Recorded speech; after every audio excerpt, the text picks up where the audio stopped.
और बीजेपी के कार्यालय में बीजेपी के प्रदेश प्रवक्ता प्रतुल शाहदेव प्रेस कॉन्फ्रेंस को संबोधित कर रहे हैं। एक बार आपको सीधे वही लिए चलते हैं। किसी भी सूरत में व्यवहारिक नहीं है। तो सबसे पहले तो कांग्रेस को जवाब देना चाहिए कि जो उनके जो तत्कालीन आदिवासी कल्याण मंत्री थे, उन्होंने एक ऑफिशियल डॉक्यूमेंट से जो मैंने आपको दिखाया है 2 पन्ने के इस लेटर से क्यों रिजेक्ट किया था सरना धर्म कोड को। आज कांग्रेस जो है वो मगरमच्छ के आंसू बहा रही है कि सरना धर्म कोड चाहिए, सरना धर्म कोड चाहिए। पहले एक बार कांग्रेस को राष्ट्र से माफी मांगनी चाहिए कि जो उस समय आदिवासियों की डिमांड थी सरना धर्म कोड को। ऑफिशियली यूपीए की सरकार थी 10 वर्षों तक और लिखित रूप से उन्होंने कहा था कि सरना धर्म कोड को रिजेक्ट करते हैं। और जो झारखंड मुक्ति मोर्चा आज कह रही है कि हम धरना देंगे, तो हम फिर से दोहराते हैं अपनी बात को। धरना दीजिए ना साहब, कांग्रेस ऑफिस का घेराव कीजिए। जो उनके तत्कालीन आदिवासी कल्याण मंत्री ने, सरकार ने रिजेक्ट कर दिया था सरना धर्म कोड की मांग को। जब विधानसभा में पेश हुआ था तो भारतीय जनता पार्टी के विधायकों ने इसका विरोध नहीं किया था, लेकिन कहा था कि जिन्होंने धर्मांतरण कर लिया है उसको इस सूची से बाहर किया जाए।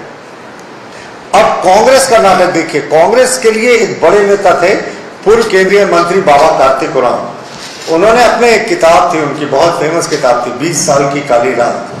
तो उस किताब में उन्होंने स्पष्ट से लिखा है, देखिए उन्होंने 1967 में एक विधेयक इंट्रोड्यूस किया था पार्लियामेंट में, संविधान अनुसूचित जाति जनजाति आदेश संशोधन विधेयक, जिसमें उन्होंने स्पष्ट रूप से कहा था कि जिन लोगों ने अपना धर्मांतरण कर लिया है उनको आरक्षण की सुविधा से वंचित करना चाहिए, और जिन लोगों ने हजारों वर्षों से अंग्रेजों मुगलों के बावजूद अपनी परंपरा को जिंदा रखा है उनको इसका लाभ मिलना चाहिए। देखिए ये ज्वाइंट पार्लियामेंट्री कमेटी को रेफर हुआ 1967 में।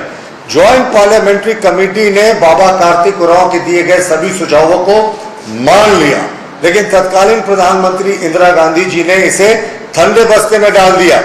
उसके बाद जो कुछ हुआ लोकसभा और राज्यसभा में वो अनप्रेसिडेंटेड है।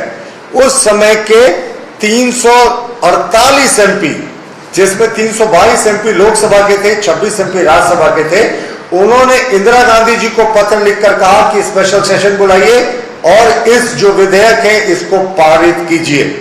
इंदिरा गांधी जी बिल्कुल तैयार नहीं थी।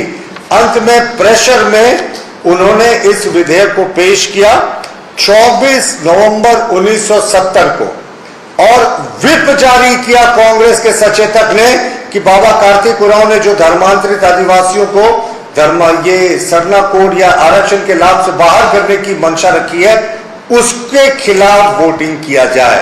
तो इतना विरोध था कि उस समय दबा दिया गया। कहते हैं नॉर्थ ईस्ट के 2-3 ईसाई मुख्यमंत्री थे, वो आकर दिल्ली कैंप कर गए कि ये विधेयक पास नहीं होना चाहिए। इंदिरा गांधी उन्हीं के दबाव में आ गई और बाबा कार्तिक उरांव, जिनके नाम पर कांग्रेस आज भी कहती है हम उनके सपनों पे चलते हैं, उनके सपनों को चकनाचूर कर दिया गया, जिसका पूरा वृत्तांत उन्होंने 20 साल की काली रात में लिखा है। तो एक तरफ कांग्रेस है, जब वो आदिकाल से अपना धर्म और सभ्यता की रक्षा करने वाले आदिवासियों को हक देने वाले बिल की बात आती है तो वो उसका विरोध करते हैं, और दूसरी तरफ आज कह रहे हैं कि सब सरना धर्म कोड दिया जाए। मैंने तो आपको दिखा दिया पहले भी इस पत्र के हवाले से कि किस तरीके से कांग्रेस के आदिवासी कल्याण मंत्री जी ने तो 2014 में ही सरना धर्म कोड को अव्यवहारिक बताते हुए रिजेक्ट कर दिया था। हमारा कहना है कि ये घड़ियाली आंसू क्यों साहब?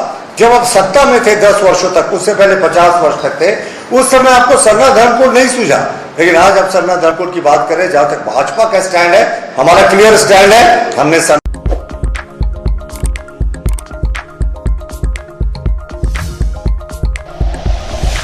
Like and share videos, subscribe करें हमारा चैनल और प्रेस करें बेल आइकॉन। न्यूज़ 11 भारत, सच है तो दिखेगा।